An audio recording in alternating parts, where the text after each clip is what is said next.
Assalamualaikum warahmatullahi wabarakatuh. Alhamdulillah rabbil alamin wassalatu wassalamu ala asyrafil anbiya'i wal mursalin. Sayyidina Muhammad wa ala alihi wa sahbihi ajma'in. Rabbi shrah li sadri wa yassir li amri wa hlul 'uqdatam min lisani yafqahu qawli. Amma ba'du, kita sama balik kitab kita ni tersesat kebatilan gerakan New Age. Kita masih bincang kepercayaan dan amalan New Age ni. Kepercayaan New Age dan amalan New Age lah. Dalam pelbagai bentuk lah, macam-macam bentuk dia. Mula kita bincang agak guna cakra ke apa tu, aura dah. Sekarang ni kita nak bincang mencari tahap kesedaran diri dah. Jadi konsep ni asasnya daripada serpihan daripada yang satu lah, dipanggil roh. Yang kecil-kecilnya roh, serpihan roh ni daripada roh, pusat roh, iaitu monisma tu lah, pusat roh dah. Jadi matlamat diri ni, roh ni mereka kembali bersatu dengan yang satu dah, the one ataupun panggil roh yang satu dah. Konsep ini menyatakan diri kembali kepada Tuhan. Inilah prinsip yang ditekankan dalam Neoplatonisme lah, prinsip utama Neoplatonisme dan Advaita Vedanta, iaitu bersatu dengan Tuhan, bersatu pada pusat roh ni. Untuk capai tahap kesedaran yang tinggi, untuk bersatu dengan Tuhan, matlamatnya bersatu Tuhan, jadi Tuhan belakalah, wadatul wujud kau Nur Muhammad tu, matlamatnya insan kami pun dah. Bersatu dengan Tuhan, seorang itu mestilah bermeditasi. Sama ada cara yoga, qigong, tapa kau ni, dhyana dan seiring dengannya. Untuk kenal hakikat diri dan bersatu dengan Tuhan lah. Jadi penulis ni pecah dua lah bentuk meditasi ni. Walaupun yoga tu sebahagian meditasi, kita sebut yoga suku, meditasi suku lah perbincangannya. Yoga sendiri tu meditasi lah, kalau kira benar lah. Ke yoga. Dalam Hinduisme percaya bahawa Brahman adalah puncak segala wujud, sesuatu di alam semesta je. Wahdatul wujud lah, Brahman je.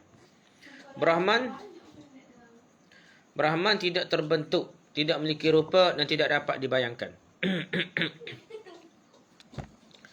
Menurut kitab suci agama Hindu, iaitu Upanishad, menceritakan bahawa dari Brahman inilah terbentuknya tenaga yang menjadi punca kepada wujudnya alam semesta. Brahman telah membahagikan partikel atau zatnya yang dikenali sebagai Atman. Atman juga dikenali sebagai ruh yang wujud dalam setiap alam ini. Inilah percikan roh ni, merata-rata termasuk dalam manusia lah. Menurut Advaita Vedanta, Atman atau roh yang ada dalam diri manusia akan diliputi dengan ilusi dan maya dah. Nampak ni ilusi saja dah, benda maya lah. Selagi mana seorang tidak mencapai tahap moksha lah, yang ini belum mencapai kesedaran bahawa Atman dalam diri dan Brahman adalah sama dah, yang kita berasa sama dah, wahdatul wujud dah. Wahdatul syuhud, kalau memula wahdatul wujud lah, akan jadi wahdatul wujud lah, berasa dia. Penyaksian yang satu adalah sekali jadi merasakan yang wujud hanya satu lah. Itu matlamat daripada Hindu lah. Halas ni belajar di Hindu ni lah. Maka selagi tak rasa bersatu dengan Tuhan, fana bersama Tuhan, maka hidupnya akan dikitari dengan samsara. Yakni Atman itu akan terperangkap di dunia, dan dengan kelahiran semula reinkarnasi lah ke dalam tubuh dan kehidupan lain. Dia akan bangkit semula jadi anjing, jadi lembu, jadi manusia semula, aku jadi bewok, ikutlah. Ikut reinkarnasi lah, kepercayaan Hindu lah. Orang putih percaya lah, orang putih buat cerita pun gitu lah. Maka menurut Hindu, untuk seorang penganut Hindu, maka sampai kepada puncak tertinggi, iaitu rohnya bergabung dengan Tuhan, yakni moksha lah. Maka hendaklah melatih dirinya dengan menggabungkan fizikal, mental dan rohani untuk mengenali Atman yang ada dalam diri dengan cara latihan yoga. Cara dia buat latihan yoga ni. Yoga adalah amalan atau disiplin meditasi yang melibatkan soal fizikal, mental dan rohani, yang berasal dari ajaran agama Hindu. Yoga ni dicampur fizikal, mental, rohani, ajaran Hindu lah. Perkataan yang berasal dari perkataan yog dalam bahasa Sanskrit boleh bermaksud menggabung, menyatukan atau union, bersatu Tuhan. Menyatukan di sini terdapat dua peringkat. Pertama, menyatukan fizikal, mental dan rohani. Untuk mengenal hakikat diri ini dah, ilmu makrifat, ilmu hakikat dah. dari yang satu saja. Manakala peringkat kedua adalah menyatukan diri Atman dengan Brahman yang dikenali sebagai moksha, bersatu dengan Tuhan. Ya. Pengamalan yoga ini setelah sekian lama wujud dalam kitab suci utama agama Hindu. Para yogi bijaksana memfokuskan fikiran dan juga pemikirannya pada realiti yang sama, realiti yang utama. Rig Veda buku 5 bahagian bab 81 ayat 1. Yogi atau pengamal yoga disebut dalam Veda, manakala amalan yoga ini dianjurkan dalam kitab suci agama Hindu, Upanishad. Dia kata pengendalian panca indera yang teguh, mereka menganggapnya sebagai yoga. Pada masa itu, seorang hendaklah berhati-hati kerana yoga datang dan pergi. Kata Upanishad buku 2 bab 3 ayat 11. Selain dari kitab Veda dan Upanishad, yoga juga popular disebut dalam Bhagavad Gita. Selain daripada kitab Veda ni, Upanishad, Bhagavad Gita, kitab suci dia. Salah seorang tokoh spiritual Hindu telah mensistematikkan yoga adalah Patanjali. Pada abad kedua sebelum Masihi, beliau telah menghasilkan kitab Yoga Sutra. Yoga dikembangkan dalam beberapa jenis falsafahnya, antaranya dikenali sebagai Raja Yoga, Karma Yoga, Jnana Yoga, Bhakti Yoga dan Hatha Yoga. Ada yoga pun yang ini pula. Menurut Patanjali, matlamat utama yoga adalah untuk mencapai moksha, pembebasan dari kitaran samsara ke alam dunia.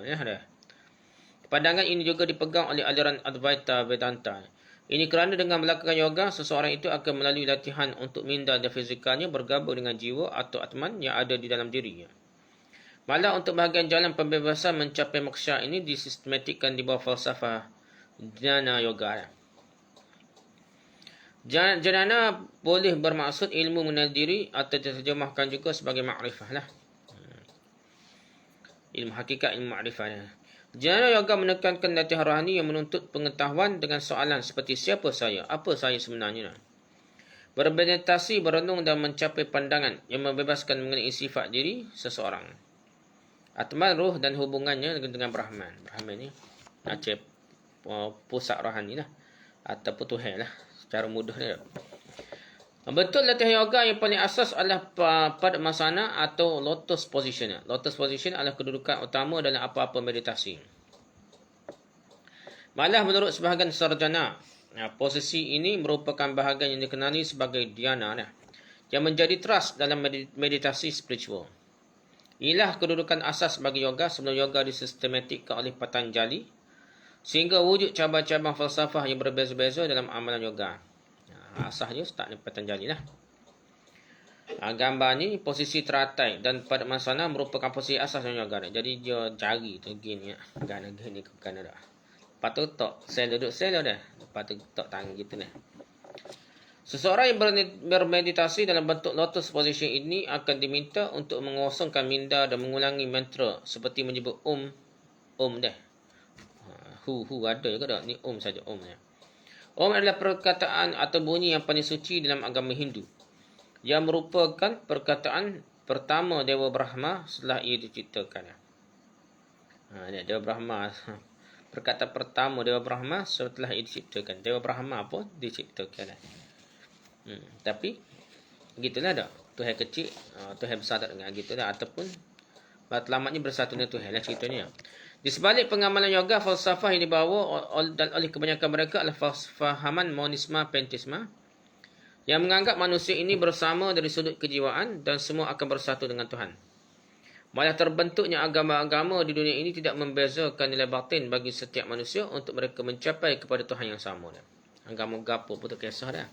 Pasal dia sebenarnya matlamat dia bersatu dengan Tuhan. Ikut mu lah agama Kristian, ikut gapo pun dah, Islam ikut gapo pun. Kalau nak fana bergabung dengan Tuhan, supalah yang kata dah.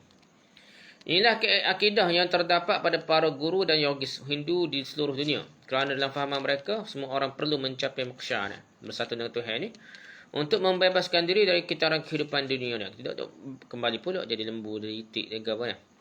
Pada fahaman Hindu melihat penganut dari agama Islam, Kristian dan lain-lain, jika mereka menerima konsep yoga dan pembebasan moksha di sebaliknya, maka ia tetap boleh mencapai moksha. Selagi mana falsafah itu terima ni. Kalau oyat Islam pun tak kisah kalau ia boleh percaya, boleh bersatu dengan Tuhan ni. Allah tak bertempat tidak di mana-mana dan sekali boleh bersatu dengan Tuhan. Tak apa boleh terima falsafah ini.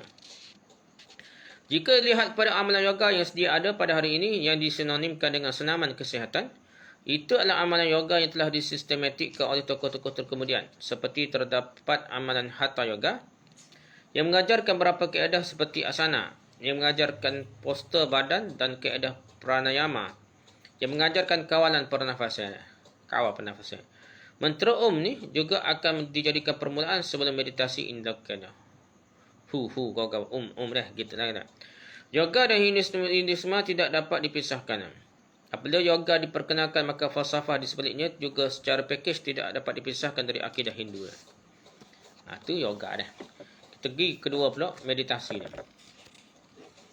Sepatutnya perbincangan meditasi ini tidak boleh diasingkan dari yoga kerana istilah meditasi itu adalah istilah umum, merujuk kepada apa-apa amalan membangkitkan kerohanian dari kerohanian diri dengan cara merenung diri dengan mengosongkan minda.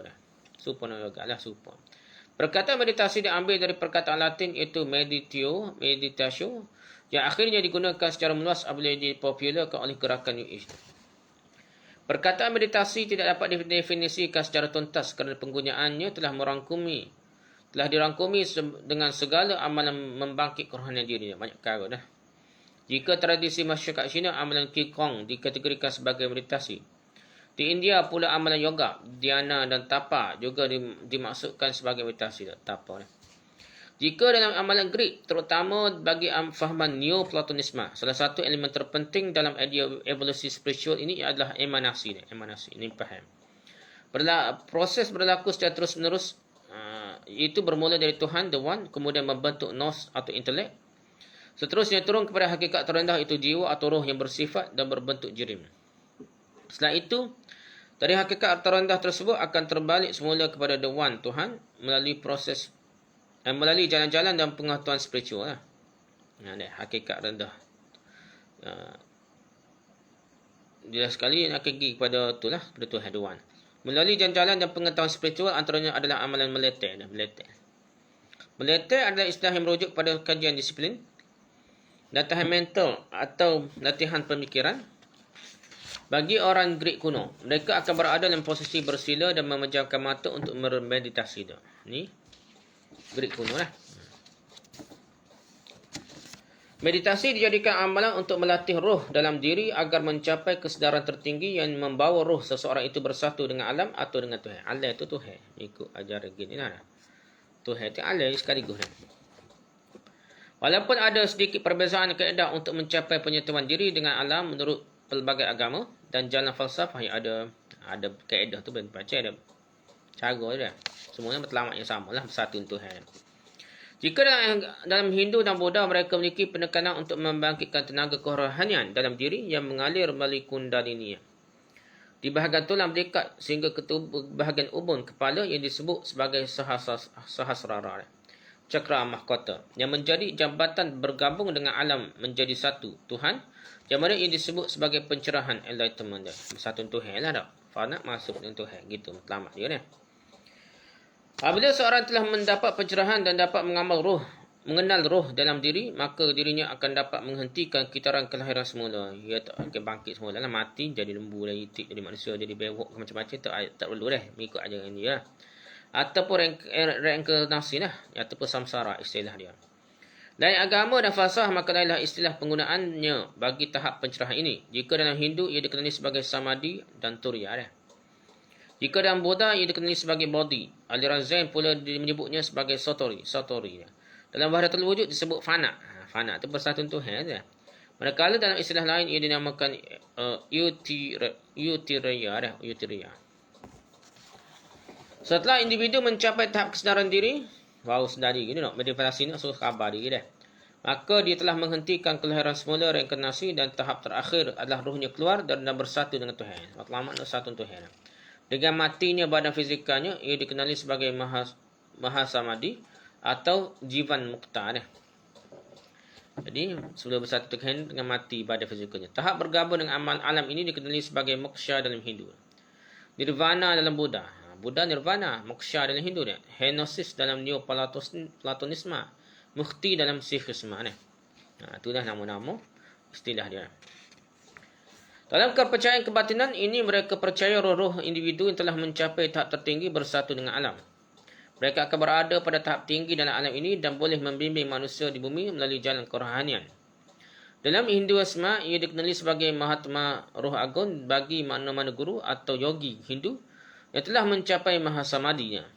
Konsep ini telah disistematikkan oleh gerakan kebatinan moden, Theosophical Society, dan dikembangkan oleh gerakan New Age pula.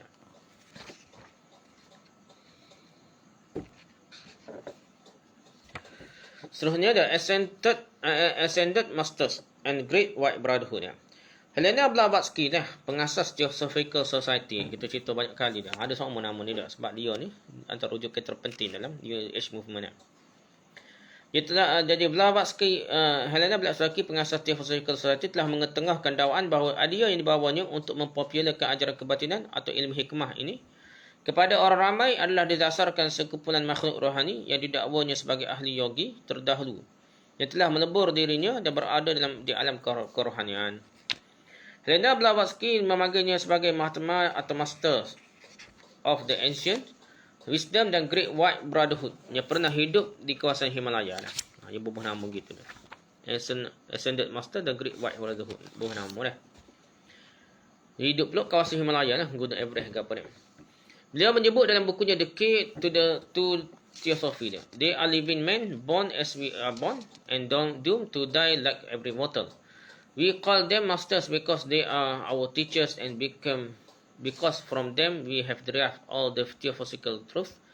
They are men of great learning whom we call initiates and still greater holiness of life.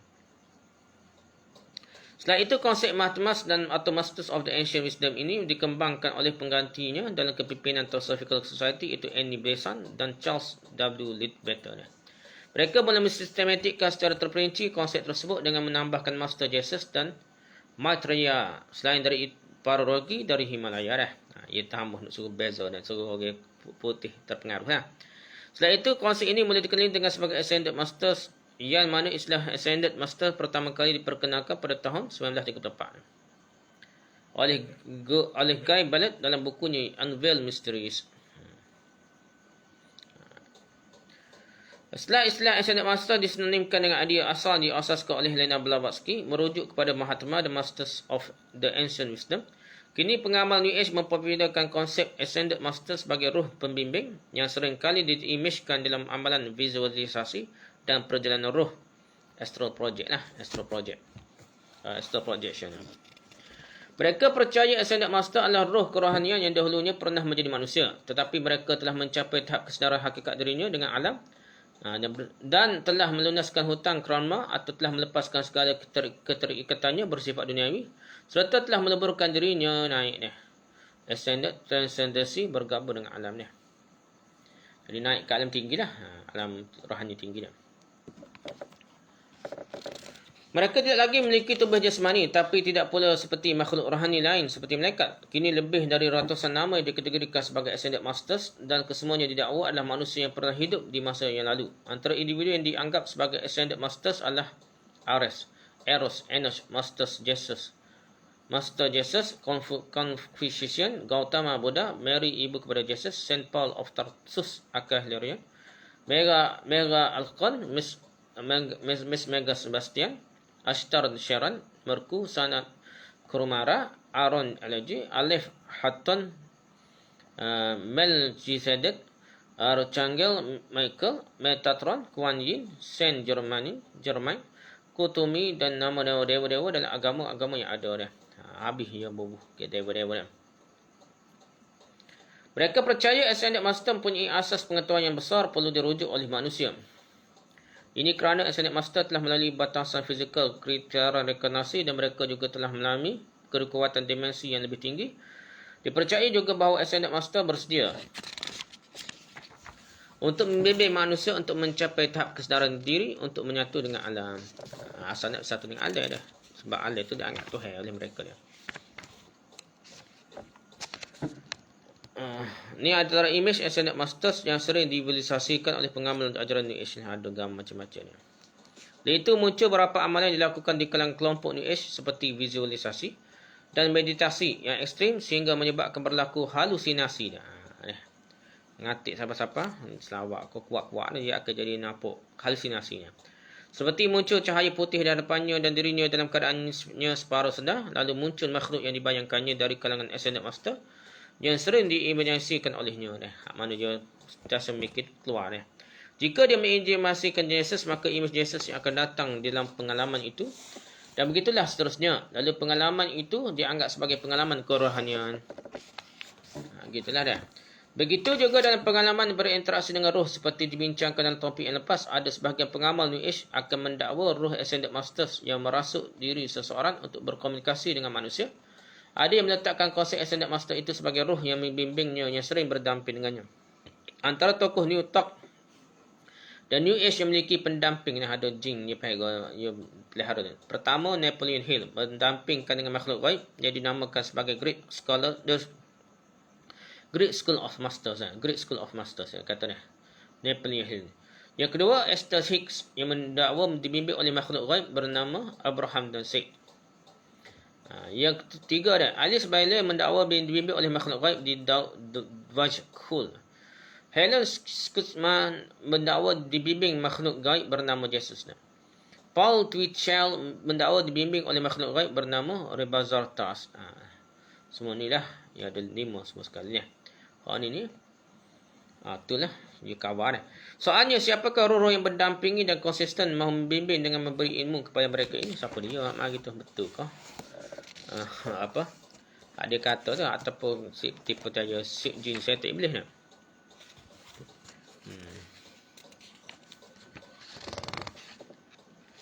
Dia lagi lah. Ngatuk lah. Setakat itu lah. Wallahu alam. Subhanakallah wa hamdika. Subhanakallah wa hamdika. Asyhadu an la ilaha illa anta astaghfiruka wa atubu ilaik. Assalamualaikum warahmatullahi wabarakatuh.